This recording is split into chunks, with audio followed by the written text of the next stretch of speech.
let's start with where we left yesterday. Yesterday you ran some simulations, or at least you look at the results from a set of simulations. So the plan for today is I will review some of the results from the simulations from yesterday, and then I will talk about GEM core, which is the large model. It's a larger model, let's say. Then we will try to look at some results from this GEM core model. Okay, but before that, is there any question from what we saw yesterday?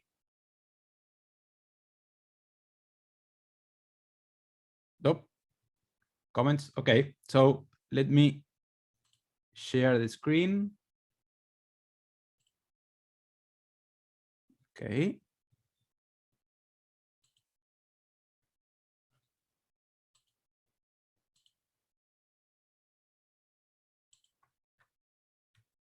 Okay, so yesterday we used this mini GEM care model to run 3 simulations. The first one was a subsidy to GDP care services. The second one was similar subsidy, but for the non-GDP care services.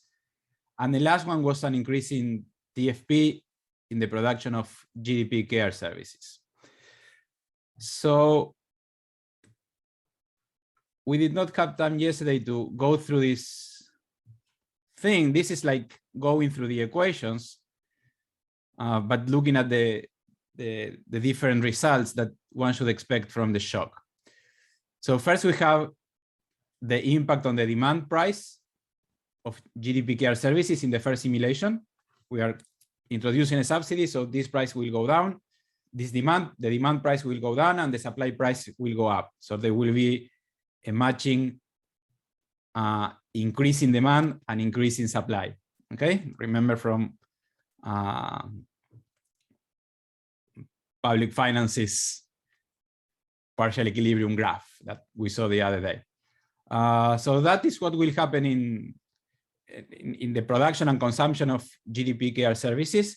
Then if we track the results through the impact through the production side, we will see that this shock will have an impact that will be stronger on women because of the relative factor intensity of the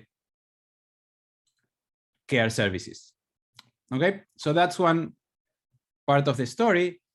The other part of the story that is interesting for us is that given that we are providing a subsidy and we are financing that subsidy with an increase in the income tax rate, that will have a negative impact on the disposable income of the household. Okay, so the subsidy will have a substitution effect and an income effect, but then at the same time we are increasing the direct tax rate, and that will also have an income effect. So when we look at the results, we have the net impact of all these different transmission channels. Okay, and what you can do with the model and the equations is to track the different transmission channels to see which one is stronger. Okay, one thing that we did not mention yesterday, or at least I did not mention it yesterday, is that if we follow this transmission channel in the sense that there will be an increase in the supply price of GDP care after the subsidy, that means there will be an increase in the production of GDP care services. That will have an increase in the female labor demand, but it will be stronger on the female labor demand than for male labor demand. And that will have a positive impact on the labor income from GDP activities for women. And if we look at the results from the simulation, we can see that, remember from the mathematical statement, there was a variable called the Y LF GDP, that's Y is for income, and then we have male and female labor income. And here we have, it's one indicator, and we split that between male labor income and female labor income. And what we see is that the increase in female labor income from working outside the home or from working on GDP activities, the increase is larger for females than for males. And again, that's related to the relative factor intensity of the different sectors. And what we see is the impact is stronger for female labor income or female GDP labor income. And one can think that that is telling us something about the bargaining power of women within the home, within the household. Okay, so those are also very interesting results to look at when we run these simulations. Another thing that it's interesting, at least with this set of elasticities, is that we see that the wage rate increases more for men than for women, and that is related to the labor supply response of men relative to women. Okay, given that the labor demand increase is larger for women than for men, given the relative factor intensity of the care services, we expect to see a larger increase in the supply of female labor to the market than for males. And that is related to this result here. Okay, so the point is that given the supply response, men are relatively more scarce at GDP activities after this shock. That's why we find this result for wages. Okay, so without the supply response, the impact would be larger for females. Okay, so the point is, these are some of the results that are interesting to look at. Okay, it might also be women are working more overall, consider both. On the flavor, I hope you are all seeing the comment on the chat, and this is a very good point. Flavor has to do with the amount of flavor in absolute terms. Yes, everything that it said here is correct. But I mean, these are all possible effects that we might get from the simulation. Then we need to look at the results to see if we are seeing them or not. So this is a table that we did not have yesterday. I mean, you had it in the results, but not in the PowerPoint. Here we see for each of the different scenarios the labor demand in the different activities, both for GDP, non-GDP, and leisure. Okay. So in the case of women, what we see is that this is the percentage change relative to the base, and we see that there is an increase in the time use for working within the GDP activities. Okay, so this is the increase of female labor supply to GDP activities. At the same time, we see a decrease in the time used for non-GDP work for women, both for women and men. And for the case of women, we see that there is an increase in leisure demand, and that is related to an income effect. What is key to explain this? So the answer to the previous question is that what we are seeing in this particular case is a substitution of non-GDP time with GDP time for females, okay? For men, we see something that we see that, but we also see that there is a decrease in leisure, okay? So what we are seeing here is that given the income effect and the relative change in wages, there is an increase in female leisure demand, okay?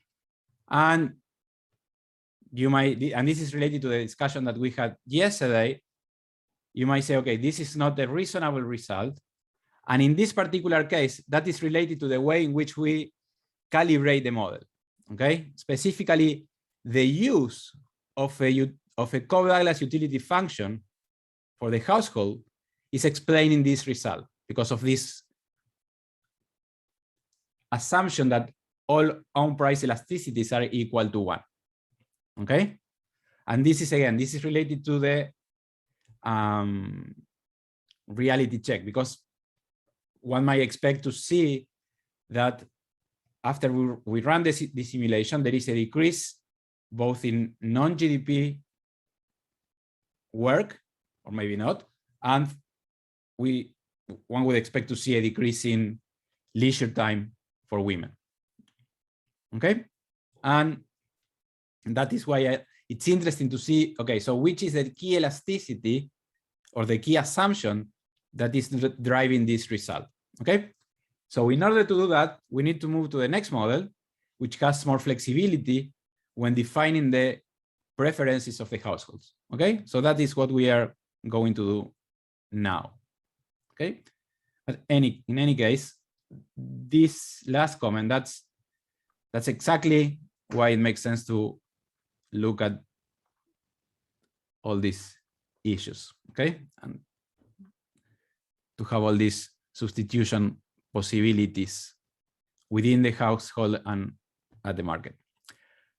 Okay, so let me share the screen again. And now I will be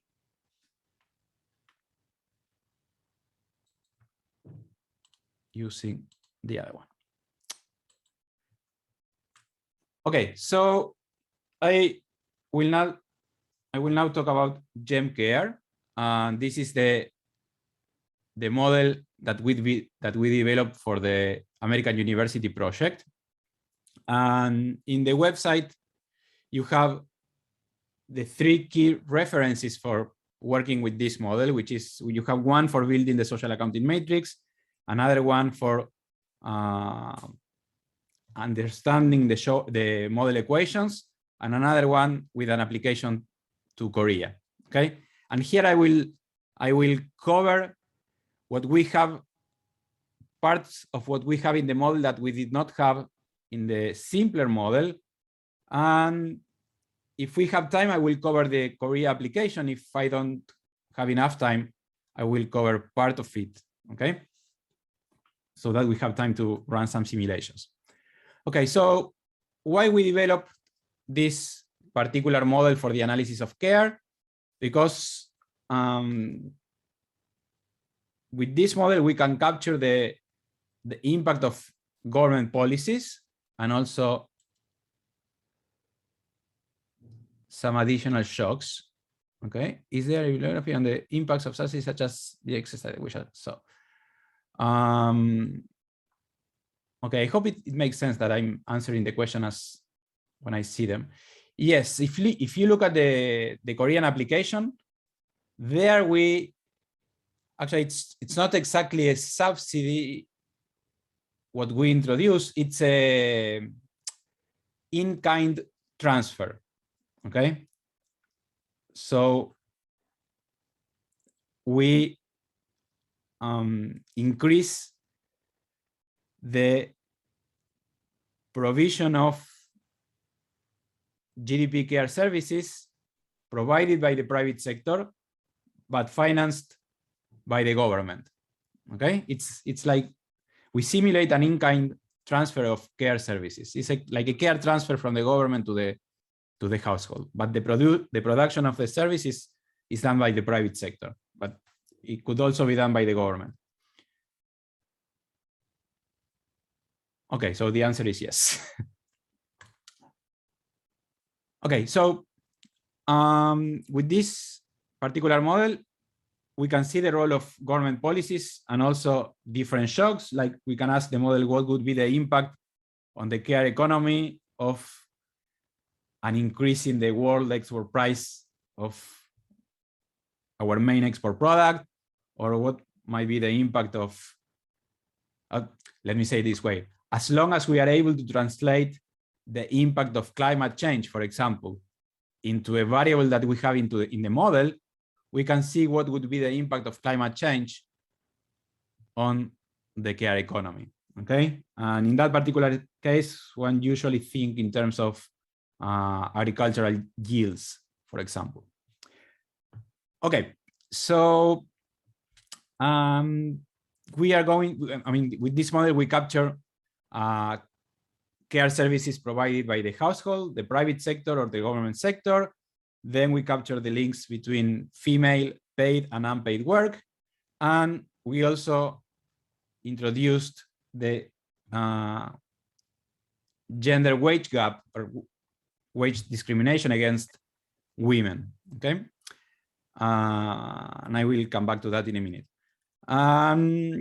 With this model, we can capture the impact on social and economic outcomes, like gendered time use, both inside the home and outside the home, the household well-being, GDP and non-GDP household production, and we can also have a look at, we can also assess the impact on fiscal indicators. I will repeat something here. What is interesting is that we are expanding the concept of welfare here. Once we have the non-GDP sectors together with the GDP sectors, and let's say we look at the change in the equivalent variation, which is a money metric measure of welfare, we see the change in utility basically. But including both GDP and non-GDP activities, that makes a difference when we think about welfare, when we compare that to a situation in which we only cover the GDP sectors, okay? Because let's say that if you move workers from the non-GDP sectors to the GDP sectors, of course GDP will go up, okay?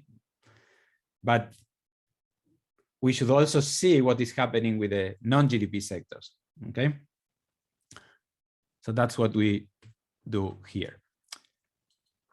Okay. I will not go into the details of the literature that runs or that develop CGE models to the analysis of gender. The important thing is that there are like the first generation of these models focused on having male and female workers only at the GDP activities, okay?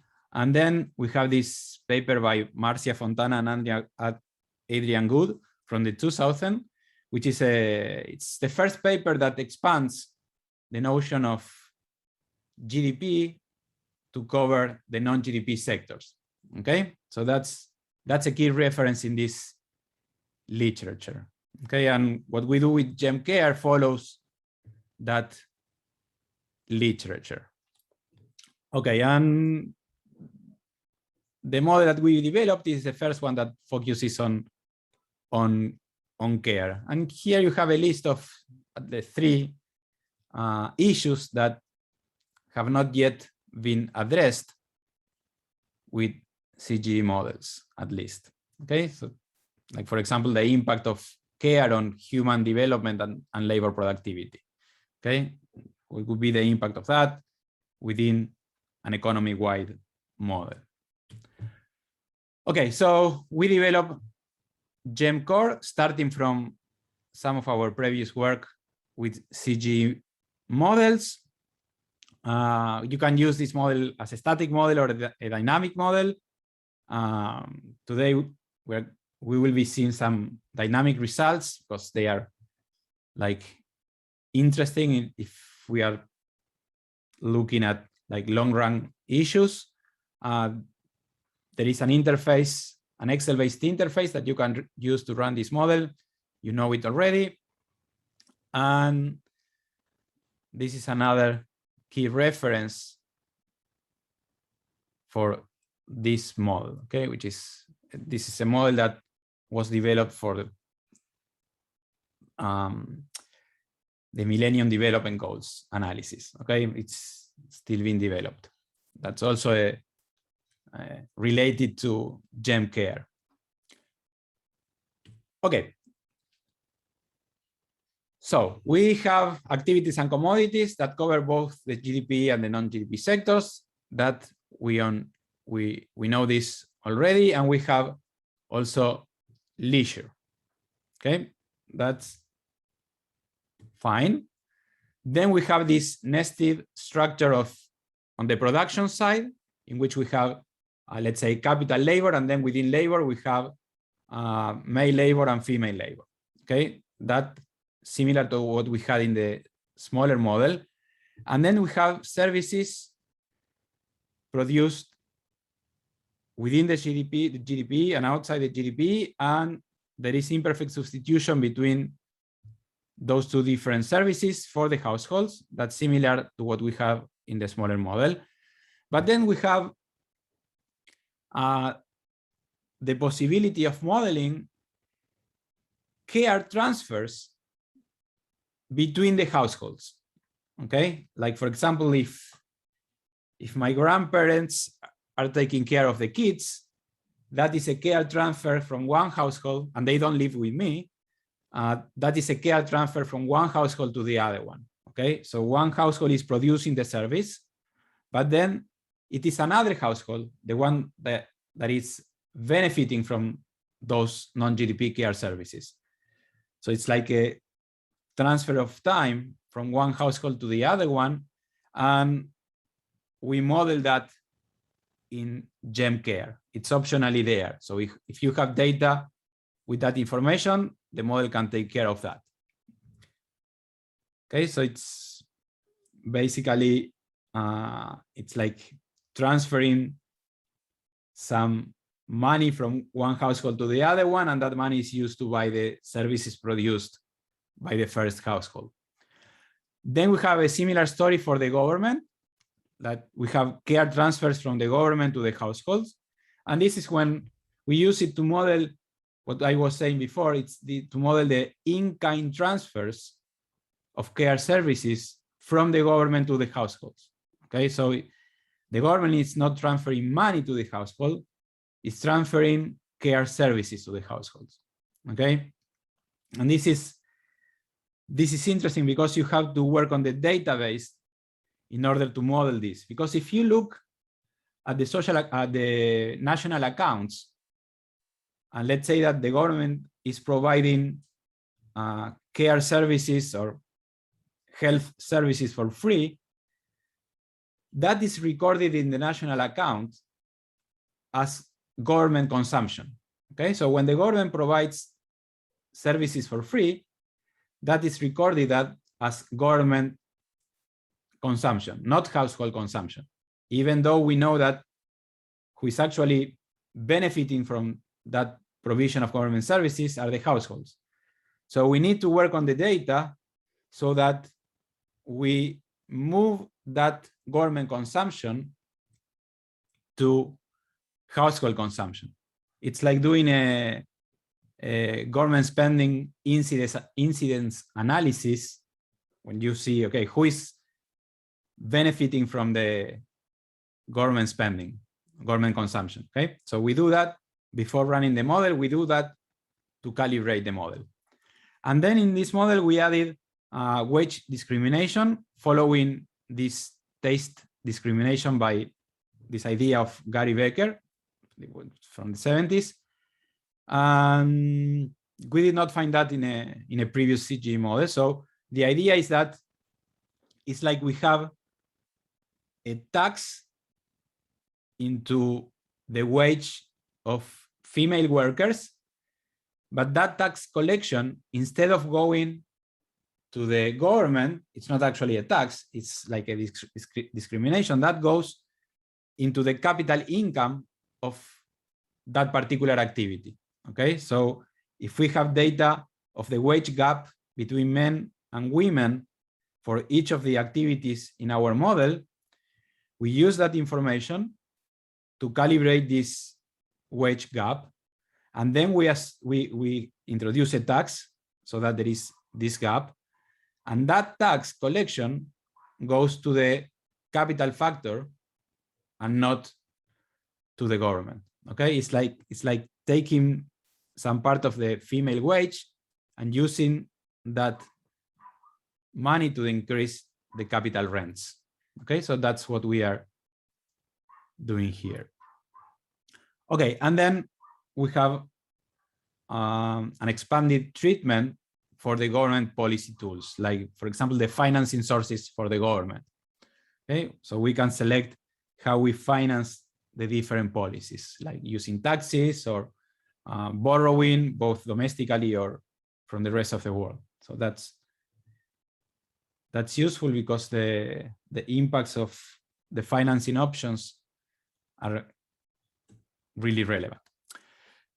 So this is what we have in the Korea application. We have a 2018 social accounting matrix and data set. We have a similar structure for the production function as we had yesterday. The difference is that we don't use Cobb-Douglas functions. We always use a CES function. So we have a CES function both for combining labor and capital, and then for combining different types of labor in order to produce the composite labor factor. And in the case of Korea, we have male workers, female workers, and within each category, we have skilled workers and unskilled workers. Okay, and in that sense, the model is flexible. You can have more labor categories. Okay, so that is similar. When we look at the non-GDP activities, the production function is simpler in the sense that we only use male labor and female labor. We don't have intermediate inputs, and we don't have capital inputs, okay, in the production of non-GDP activities. And that's an assumption that we make because we don't have enough data. But in reality, when we produce, when a household is producing non-GDP services, it's using intermediate inputs. Like when you prepare a meal, you need labor, but you also need the uncooked or the raw food. Okay, so that is something that we are not modeling because of the lack of data. So the intermediate inputs that go into the production of non-GDP services, non-GDP household services, are part of the household consumption. Okay, they are treated like GDP consumption, not as an intermediate input into the production of household services. And it's the same with capital. I mean, if you cook, you need a cook stove, let's say. That's a capital input. Again, that is something that we are not considering right now. Okay, then the utility function, similar to what we had yesterday. The difference is that instead of having a Cobb-Douglas utility function, we have a Stone-Getty utility function from which we can get a linear expenditure system, which is something that I will show in a minute. Then we have the aggregate of care services. And again, we have care services produced by the households and care services produced by the market. And or the non-market in the sense that they can be provided by the private sector or the government sector. Okay. Okay, so this is an open economy model. So the price structure is more complicated than in the simpler model. So instead of showing you the equations, I will show you this graph and I will explain how the model works. Okay. So, and this will most likely apply only to the GDP sectors. Okay. So we have QA, that's the output of the different activities. And then we have QX, which is the output of the different commodities. Because remember, we linked the activities to the commodities. So this is the total supply of a given commodities. And here we have a constant elasticity of transformation function. It's something similar to a production possibility frontier, but in this case, the producer has to decide where to sell its production. It can sell it to the rest of the world, those are exports, or it can sell it to the domestic markets. Okay? The sales to the domestic market are combined with imports to produce the composite commodity that is then used by the household, the government. It's also used for investment, and it is also used for intermediate inputs. Okay, so from the production side, once you have the production of a given commodity, you have to decide based on relative prices where to sell. Do we sell to the domestic market or do we export to the rest of the world? And the idea is that if the price of export increase relative to the domestic price, there will be an increase in the sales to the export market. Then you have the sales to the domestic market, and those are combined with imports to produce the composite commodity. For each commodity, you have this composite commodity, like one for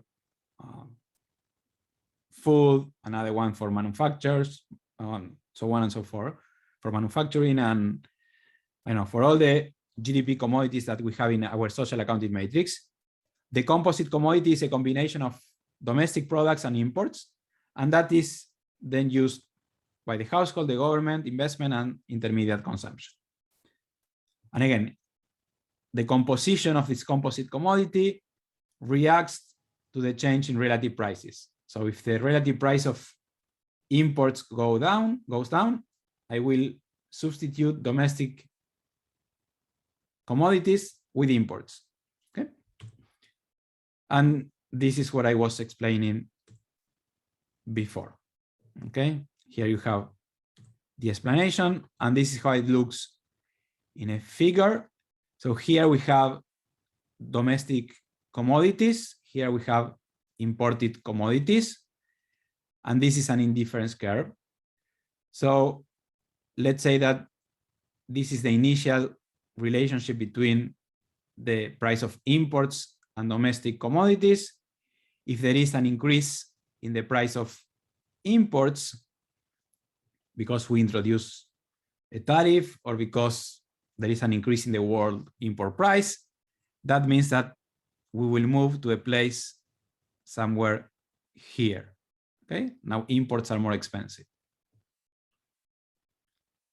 On the production side, we have a similar story here.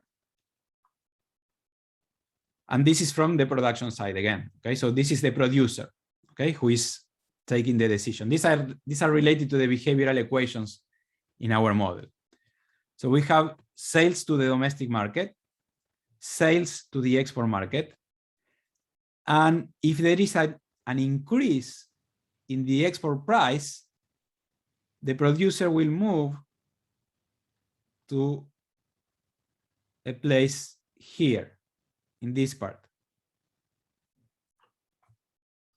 Okay, in this part. Because now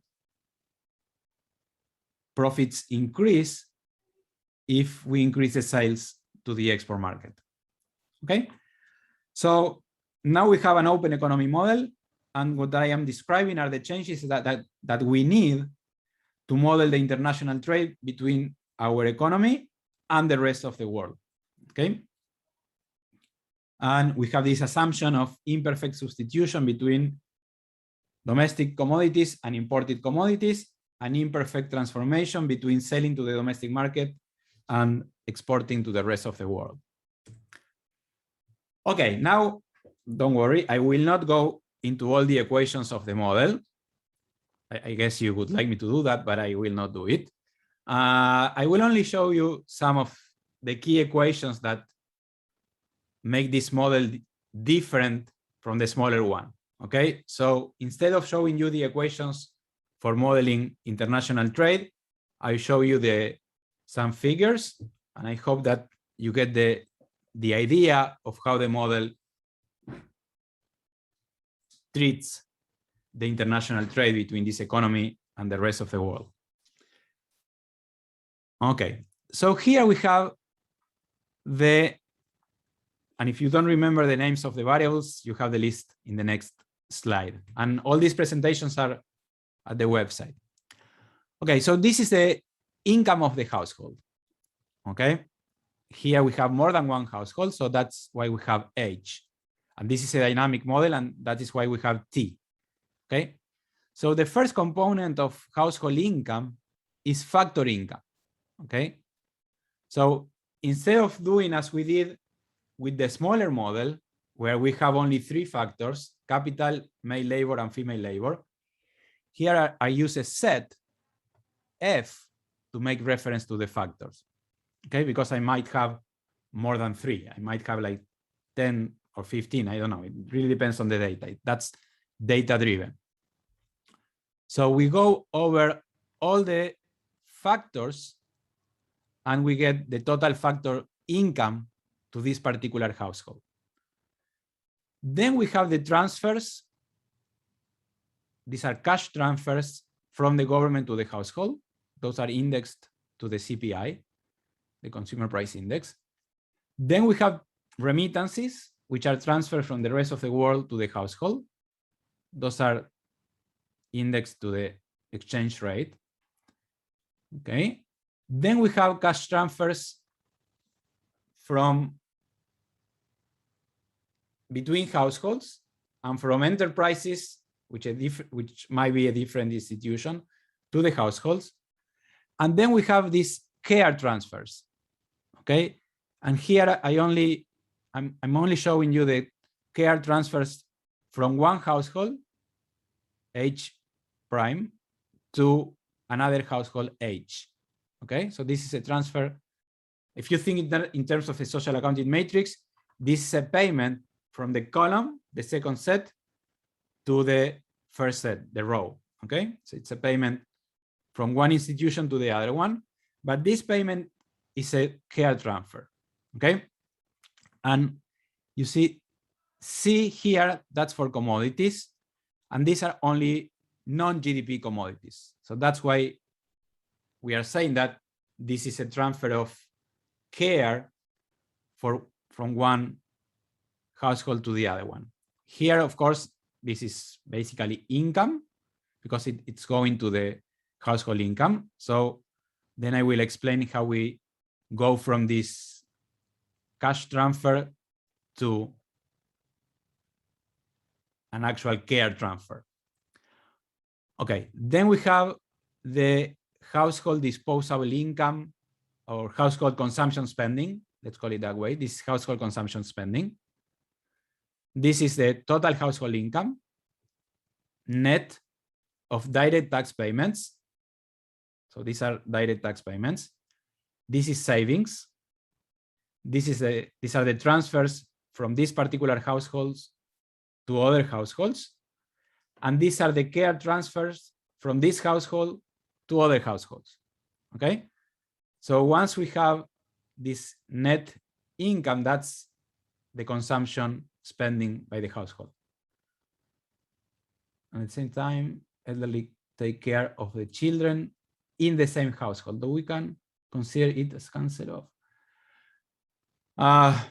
That's a good point. If the, again, I trust that you are all seeing the question in the chat. But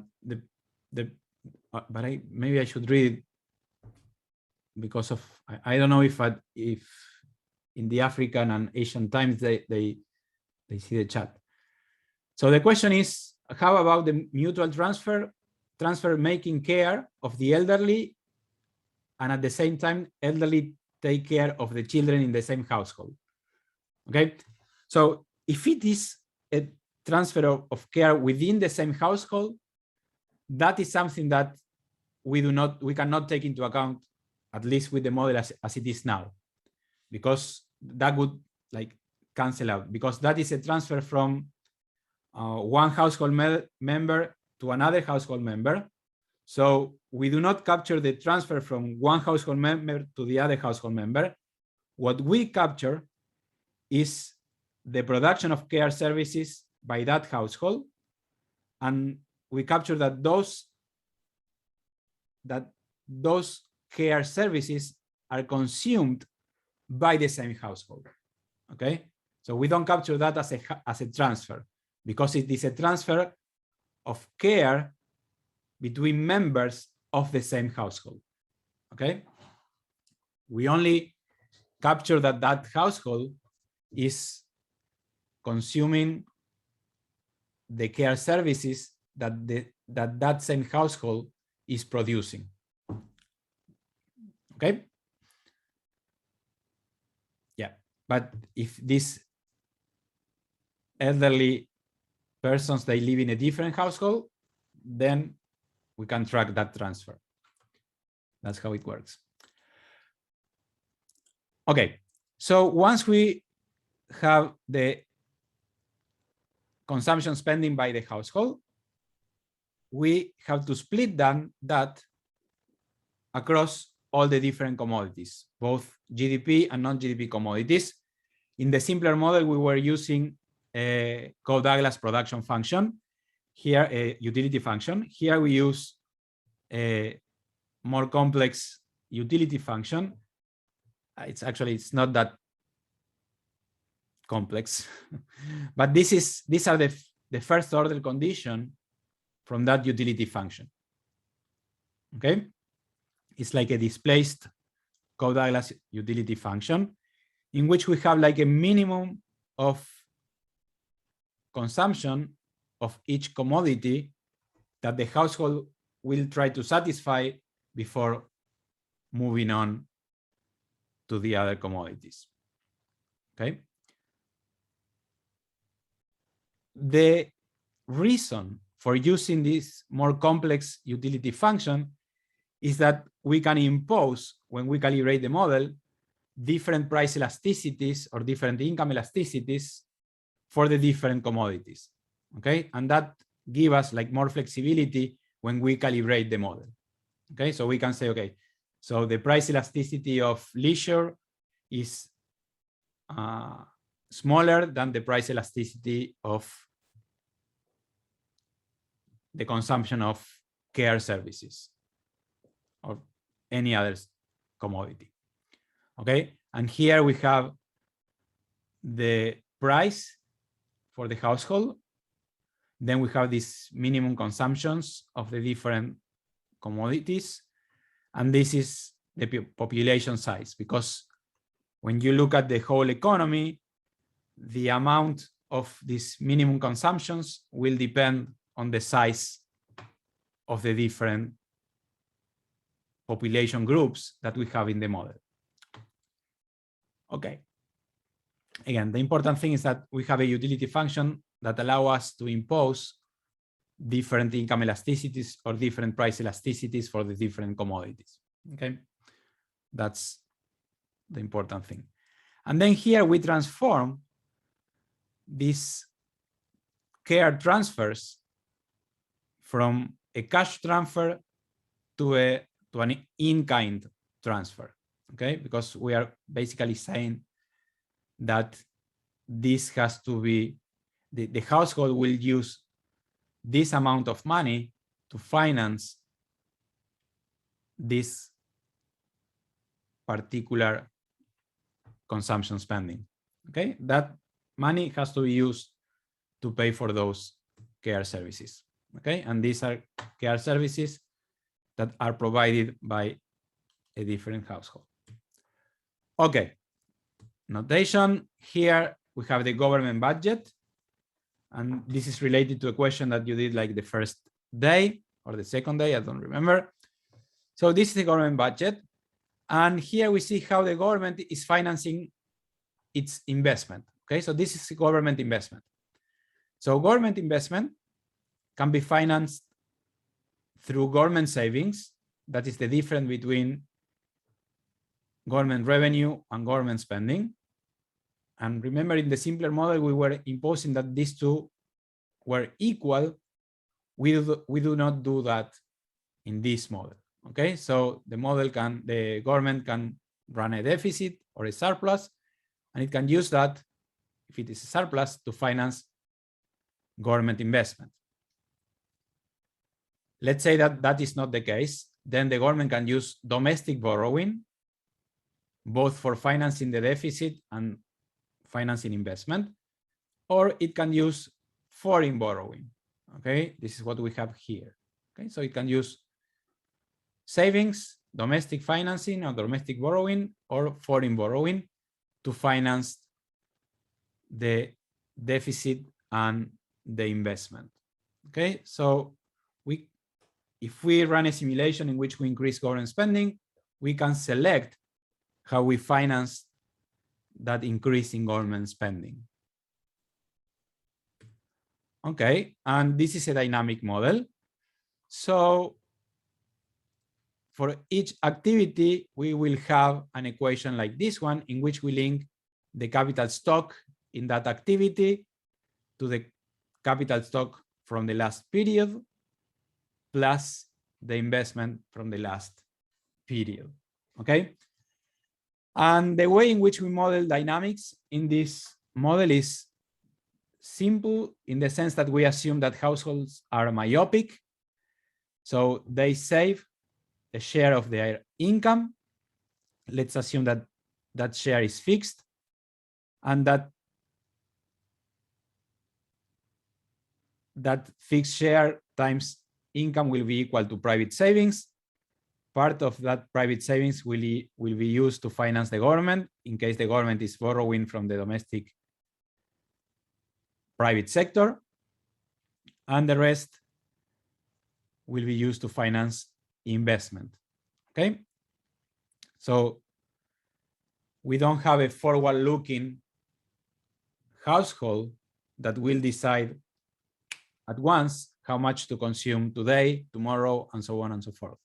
So we can solve this model. Let's say we can solve this model inside the loop. Okay, we can go one period at a time because the households are myopic. Okay, good. Then I already talked about this. We can select how we finance the government budget. Again, that is related to the macro closure rule for the model. Okay, and we can also select how we make savings and investment equal, because the model can be more neoclassical or more Keynesian, depending on the assumption that you make regarding the behavior of, regarding the macro behavior of the model, let's say. And it's also related to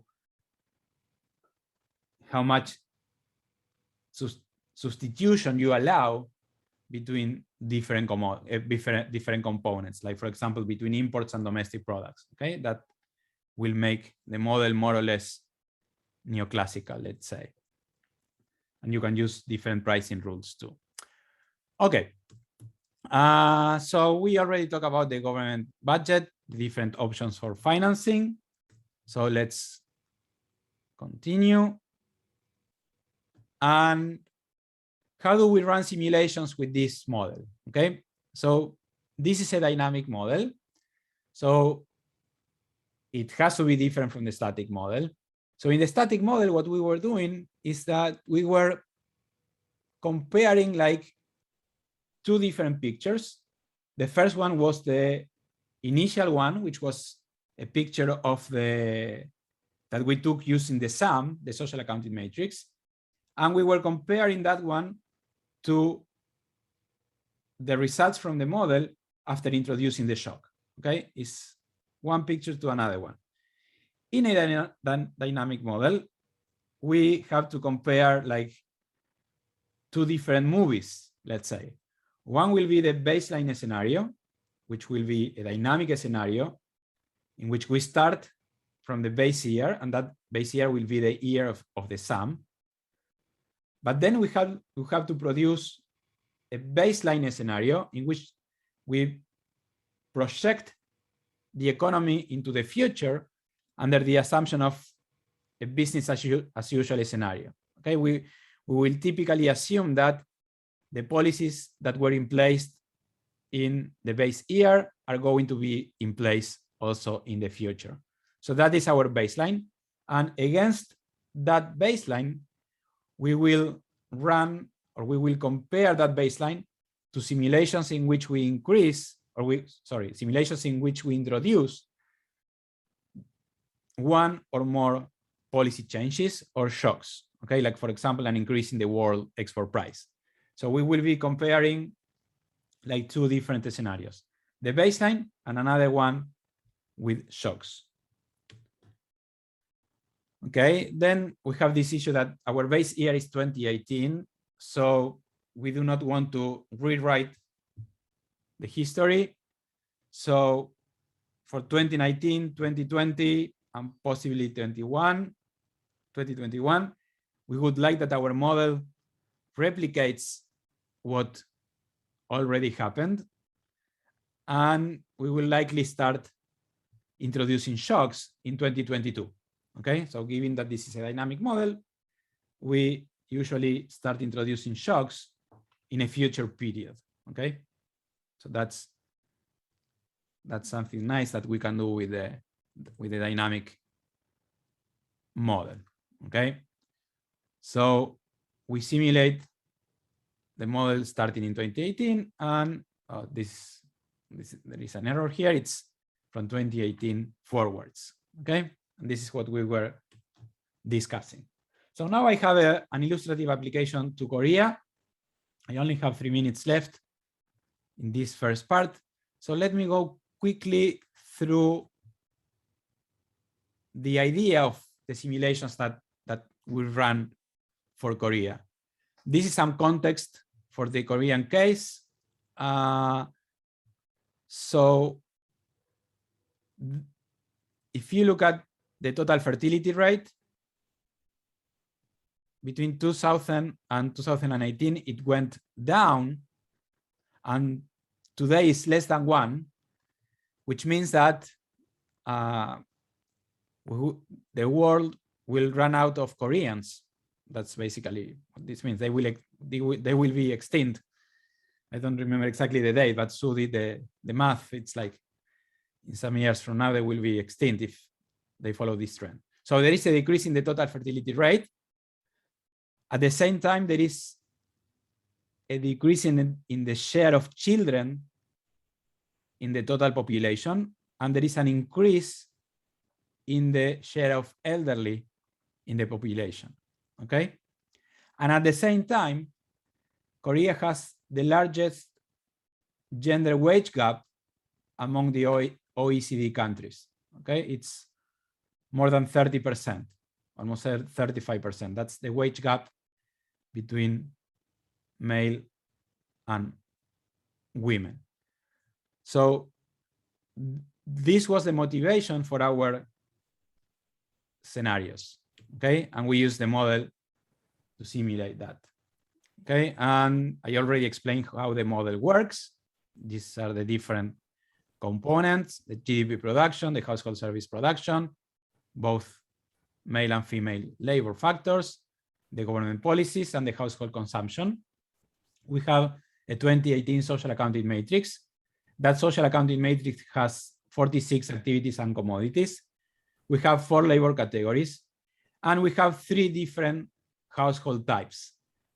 We have one household, or representative household, in which the household head is at a working age, and the household has children aged 6 or less. Then we have a second household in which the household head is also at the working age, but there are no children in the household.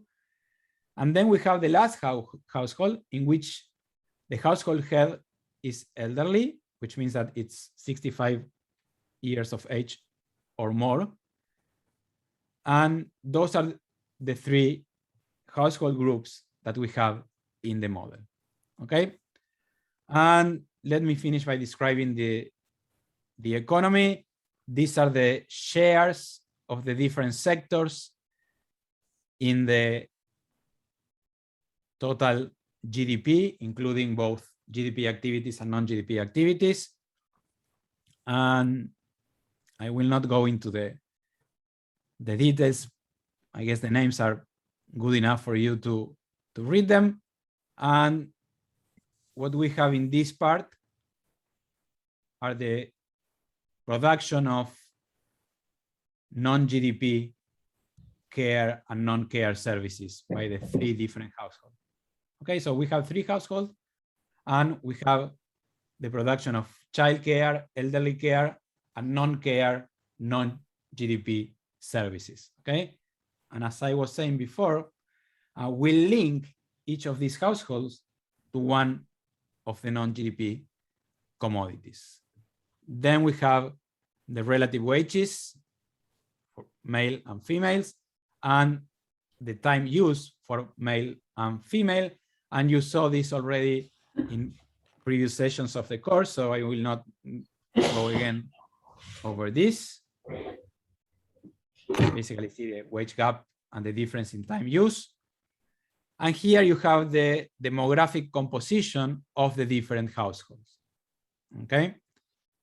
So quickly, for the elderly household, most of the individuals in those households are aged 65 or more. Then we only have kids or children in the household with a working age head and children. And then the other household is mostly male and females aged between 18 and 64. Okay, so that's data for the base year, and then we have the GDP growth rate. Okay, how do we select the household head? And that's the question that I will answer before the break. That is from the household survey. Okay, so in the household survey, the person that is doing the interview asks, who is the household head? The one that says it's me. That is how it is recorded in this particular household survey. Okay, let's continue. Okay, so before the break, I was showing the application of the model to Korea. I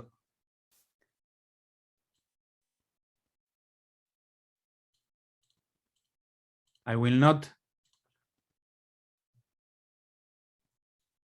cover the whole thing, but there was a question about the household heads. Perhaps I should say that when we build the social accounting matrix, we start by having a single household, because that is what we have in the national accounts. And then we use the household surveys, like the time use survey and the income and expenditure survey, to split that single household into the 3 households that I described before. So if we look at the household survey, we will know the share of each household in the total consumption of any of the commodities that we have in the national accounts. Okay, of course, to do that, we have to map the commodities in the national accounts to the commodities in the household survey. And once we do that, we can split the consumption side that we have in the national accounts. Then we have to split the income side of the households, because in the national accounts, we have payments to labor and capital from the different activities and perhaps the rest of the world, depends on the country. And what we have to do is we have to split all the factory incomes that go to initially one household. We have to split those factor payments among the three households, in this case, that we have in the social accounting matrix. Okay, so that's how you single out more than one household in the social accounting matrix. And you can split the households by different criteria. The one that we are using is the one that I described, and who is the household survey, the household head in each household. That's something that we take as given from the household survey itself. Okay. And of course, how we split the households depends on the question that we are asking the model. Okay, so this is a dynamic model. So we build the baseline scenario by imposing an exogenous GDP growth rate. In this case, we reflect the COVID negative shock. But then we assume that in this particular case, the economy will return to a positive growth rate. And then we move on to the simulations. In the simulations, we always assume that the GDP growth rate is an endogenous variable, okay, that will depend on the simulations. And in this case, we have the baseline scenario, and we compare that baseline scenario against three scenarios. In the first one, we increase government spending on child care. In the second one, we increase government spending on elderly care. And in the last one, we decrease the gender wage gap. Okay, so we use a recent paper that explained that calculated the discriminatory gender wage gap at 50%, and that's the share of the wage gap that we decreased. Okay, and those are the three simulations that I have in the PowerPoint. So it's an increasing in-kind transfer from the government to the household for child care, then similar scenario, same amount of money, but for elderly care, and then we exogenously decrease the gender wage gap. In all cases, we use income taxes to close the government budget. In the first two, to finance the increase in transfers. And in all three cases, we impose the shocks starting in 2022. So they are like permanent shocks. We introduce the shock in 2022, and they stay the same until 2030. Okay, and if you go to the paper, there we have additional scenarios with different change. We impose changes in the fertility rate. We simulate a change in the wage rate of care workers relative to the rest of the workers in the GDP economies. And then we run a scenario in which we combine everything. Okay, and if we look at some of the results, what we are going to see, for example, here are changes in the time use. Here we see the change in the paid and unpaid care work. Okay, so we see, for example, for males and females, as a result, it's similar. We see an increase in the time spent in paid care. both for males and females. And we see a decrease in the time spent in unpaid care, okay, in the first two scenarios, and also in the last one for females, because the last one, when we decrease the gender wage gap, that's an incentive to work outside the home. Okay. Of course, the impact is larger for females than males, again, because of the relative factor intensities. Can also look at overall time use, not only time use in care. And here we have three categories, like paid work, unpaid work, and leisure for males and females. Note that the scale is much larger for females. And when we introduce the in-kind transfers for child and elderly care, what we see, and I'm focusing on women, we see an increase in paid work, a decrease in unpaid work, and we also see a decrease in leisure, okay? Which is what you were expecting before, okay? So it is true that previously we were working with it was a different data set, it was a closed economy model, and the structure of the model that was different, okay? Here we are making more sensible assumptions, and what we see is what you were expecting to see, which is a decrease in leisure time, okay, for women. And it's the same, that result is similar when we reduce the gender wage gap. So it's true that women are working more outside the home, but at the same time, they have less time for leisure. So from a welfare point of view, we don't really know if this is welfare improving or not from the women point of view. Okay, so that's one interesting result. That's one result that we get from the simulation, and of course we can quantify that change. Okay. Another thing that it's interesting to see, this is the basically time use valuation. This is income from GDP activities. This is income from non-GDP activities, and this is the total, okay? In the first two scenarios, childcare and elderly care subsidies or in-kind transfers, and then for the wage gap. And what we found, what we see here is that there is an increase in the GDP income for females, okay, in the three scenarios, okay?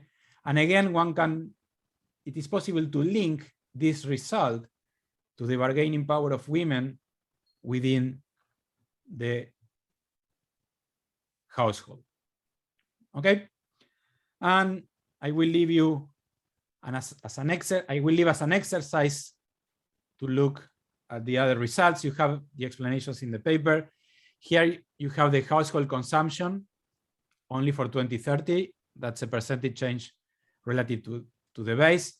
And here we split, instead of showing you all the commodities, we have split the consumption between GDP commodities, non-GDP commodities, and leisure. And you can see who is benefiting from the different transfers. Like, for example, when we introduce the in-kind transfer for child care services, the household that benefit is the household with children, okay, which is the one in the middle. Okay.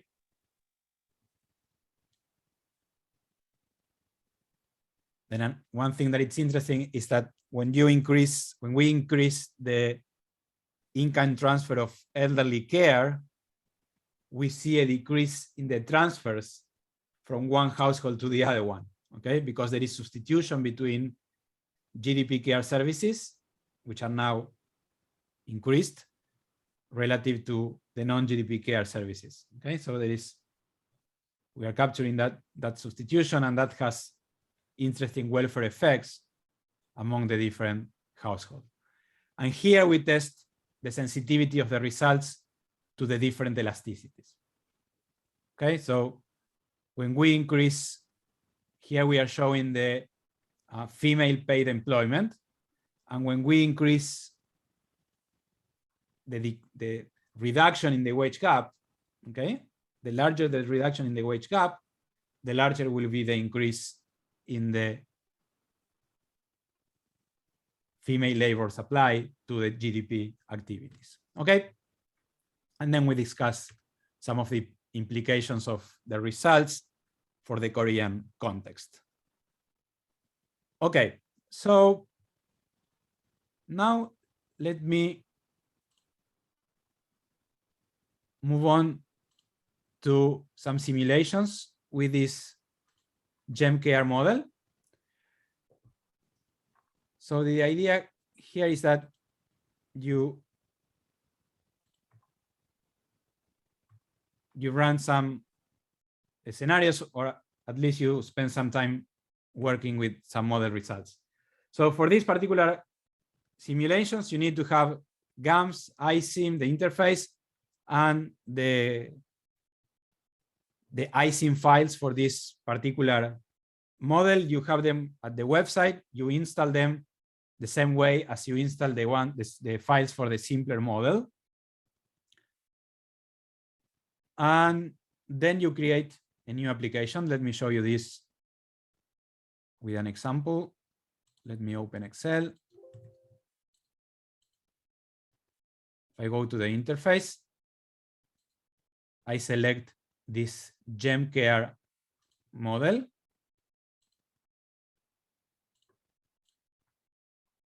Then I go to new.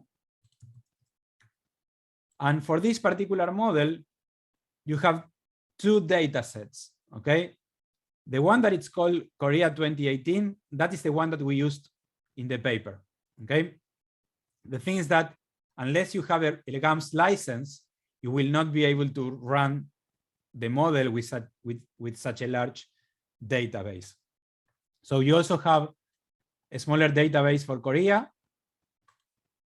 It's the same data, but we reduced the number of households and sectors, and that is the one that I would like to use for the exercises. Okay.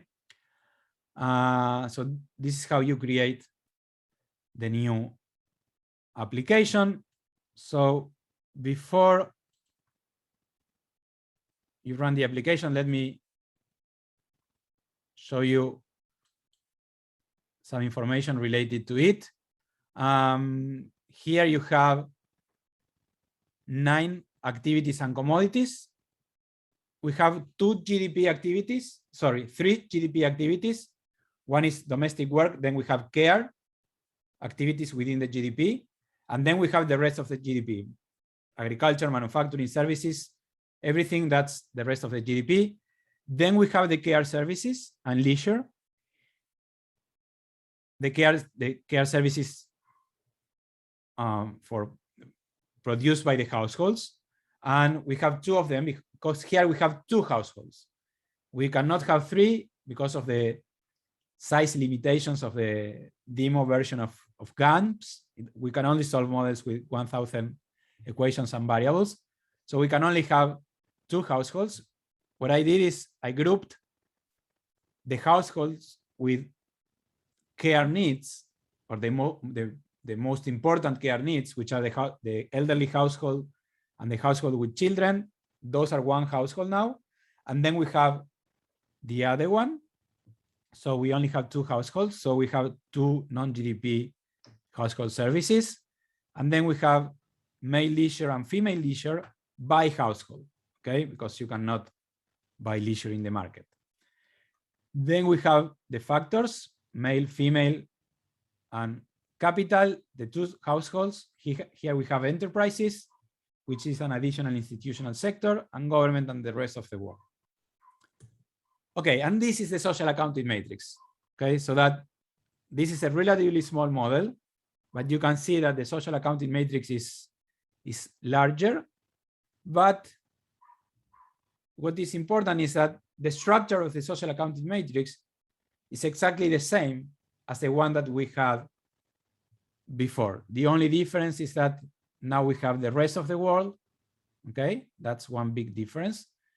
And then that instead of having one savings and investment account, we have the capital accounts by institutions so that we can model borrowing by the government from the rest of the world, for example.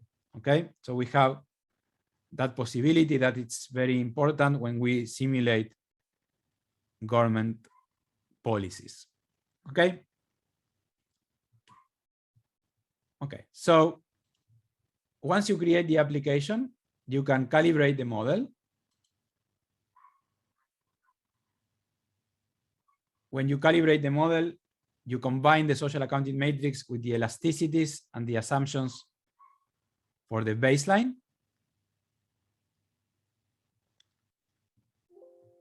And now that the model is calibrated, you can start running simulations. Okay. Before that, doing that, you can have a look at the different model elasticities, like for example, the own price elasticities that we use to calibrate the model. So here the assumption is that the price elasticities for GDP commodities is equal to 1, and it's equal to 0.5 for household services, and it's equal to 0.85 for leisure.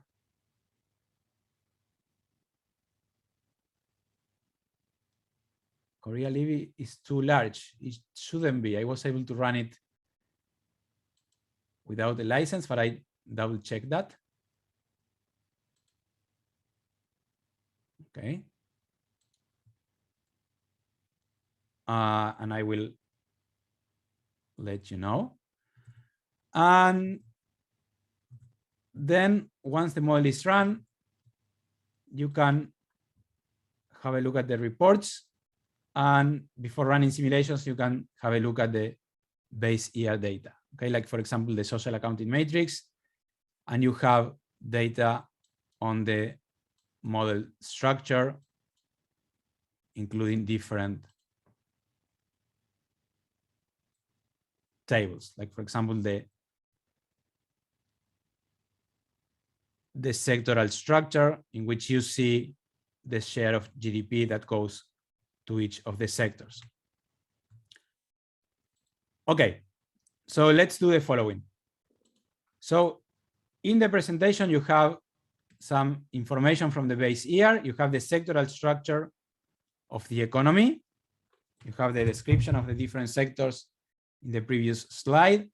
Here you have the share in GDP, the share in output, the share in employment, share in exports and imports. So the only commodity that it's exported or imported is the first one. And then here you have how export-oriented or import-oriented is each of the commodities, okay? Then you have the labor demand by sector so that you see which sector is more female intensive or male intensive. And then I pasted in the PowerPoint the different elasticities so that you know which are the assumptions. So here, for example, this is the elasticity of substitution between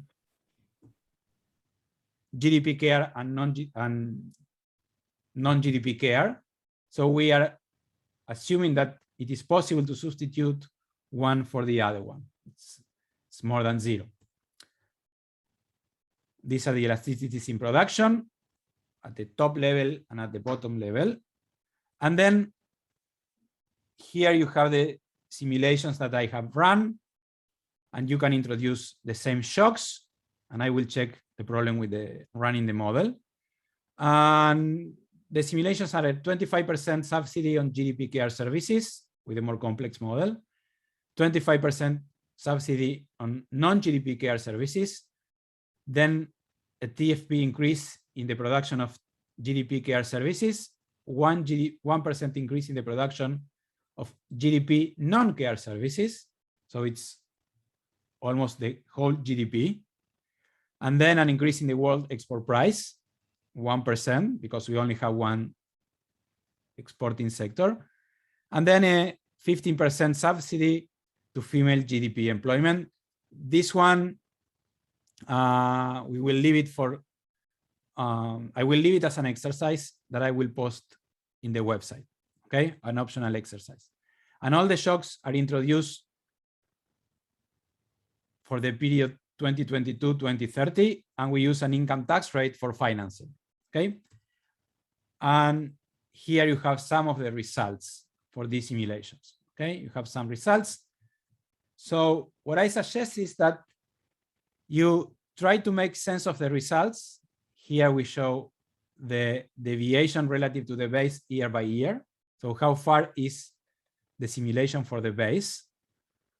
And then we have tables in which we show results for the last year, which is 2030, okay?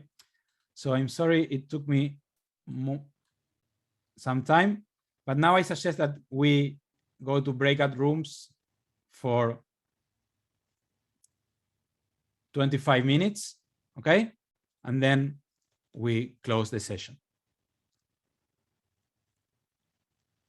Okay? Questions before we do that? No? Okay, so try to look at you can combine what you had yesterday in the presentation today in this new one, so that you have an idea of the structure of the larger model, and you try to look at the results. Okay, the main mechanisms are the same, okay, except when we introduce a shock to the export price. Okay, so let's go to the breakout room.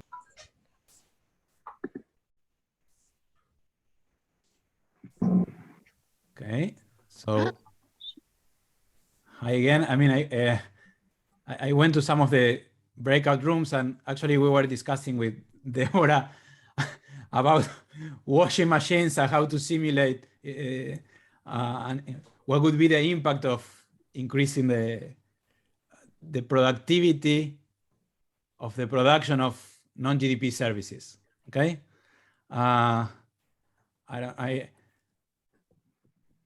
there's an experiment in Colombia. Sorry? Yeah, in Bogota. There was an experiment in Bogota with that. A professor provided washing machines in certain areas of Bogota.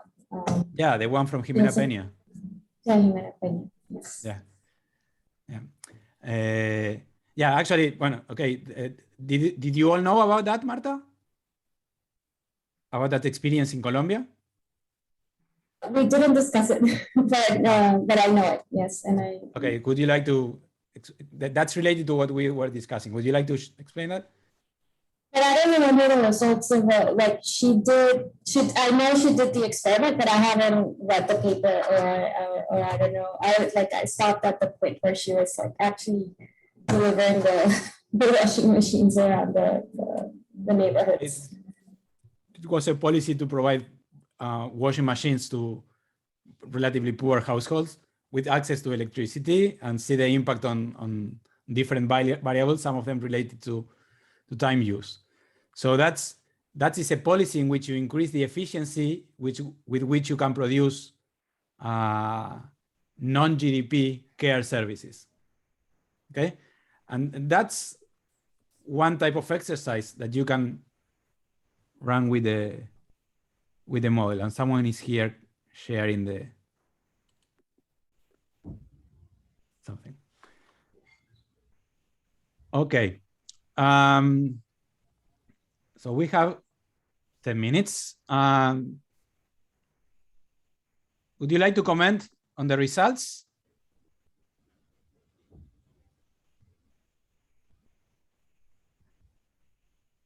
Well, the discussions were so interesting.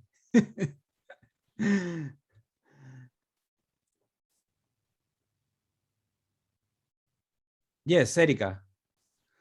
Thank you. Okay, thank you.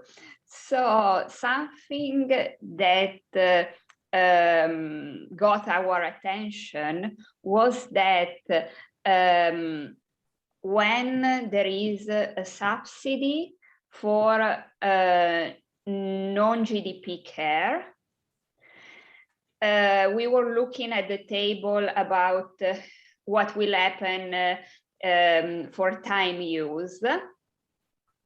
So the increase of male labor demand in non-GDP care is higher than the increase in in the demand of female labor in non-GDP care. Okay, I will let Daniel explain why is that. That's because the absolute number of men engaged in non-GDP care is very low. So if you increase their number, their relative increase will have a higher magnitude than for women. And the other part of the answer is that I made a mistake by not showing you the initial number of hours by males and females in each of the activities. Yes, I imagine that the initial number of hours for men is very low.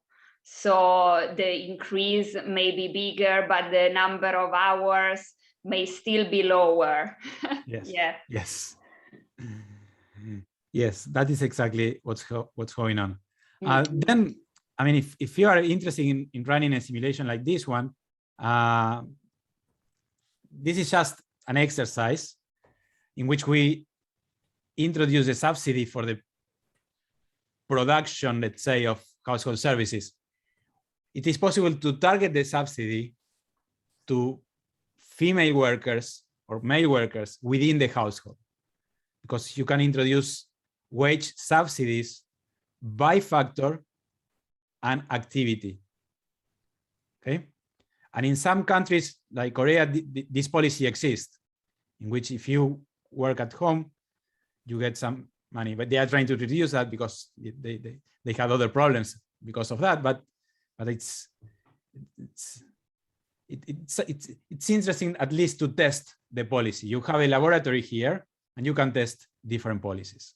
And for example, the introduction of paternity leave, paid paternity leave, would go in this category? That's a good question. I mean, that means, I mean, paternity leave, that means that you don't have to be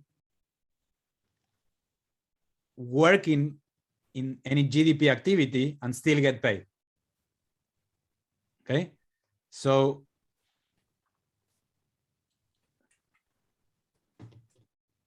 it might be a way of thinking about that policy in a CG model, but I have to think more. I don't want to say something that it's wrong, so I prefer not to say anything. Okay, but that's a possibility. Okay, but we would need to see what happens with the time use. I mean, I'm not sure that if you get a subsidy, that if you get paternity leave, you will use that time to actually produce household services. You might use it for leisure. Okay, it would be a paternity leave with the conditionality. Okay, I think we should stop. So let me just say a couple of comments on some of the results, and then we stop because we have to stop. But I mean, it was, I mean, at least what I listened, they were like very, very interesting discussions. So let me quickly share the screen and go through some of the macro results. Okay, what's interesting here, when we look at this, is total private consumption. Okay, so the first question is what we are missing here. What we are looking at private consumption from the national accounts point of view, which is related to a comment that we made before. We are not taking into account, for example, in this one, there is a huge decrease in private consumption, but at the same time, there is an increase in non-GDP consumption, okay? And it's the same when we provide a subsidy for GDP care. Even though it's a relatively small sector, we see an increase in GDP, okay? But at the same time, we will see a decrease in the production of non-GDP care services. So we are basically moving from non-GDP activities to GDP activities. So it's from a welfare point of view, this is not enough to see that this is a welfare improving policy, okay? You can say that GDP went up, but it's interesting to look at what we have added to the GDP sector. And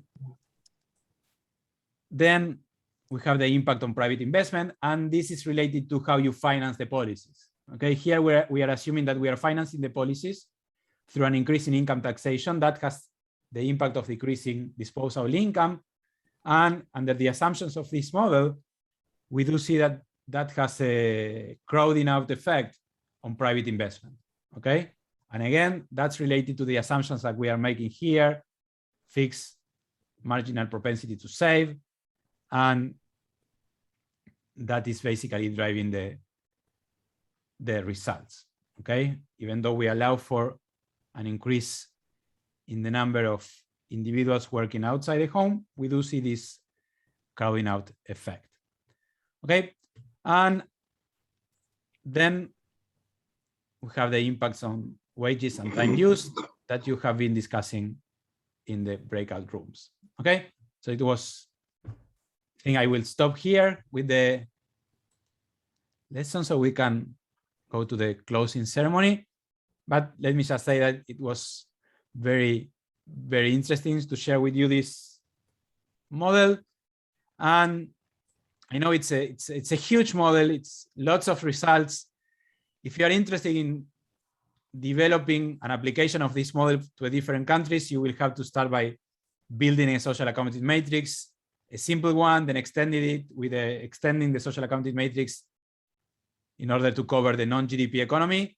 That's not rocket science, okay? It takes time, but it's really not rocket science, okay? And it's something that it's doable for any country that has national accounts and a time use survey, okay? It's ideal if you have a supply and use table, but even if you don't have one supply and use table, you can still say something about all these issues from a general equilibrium perspective.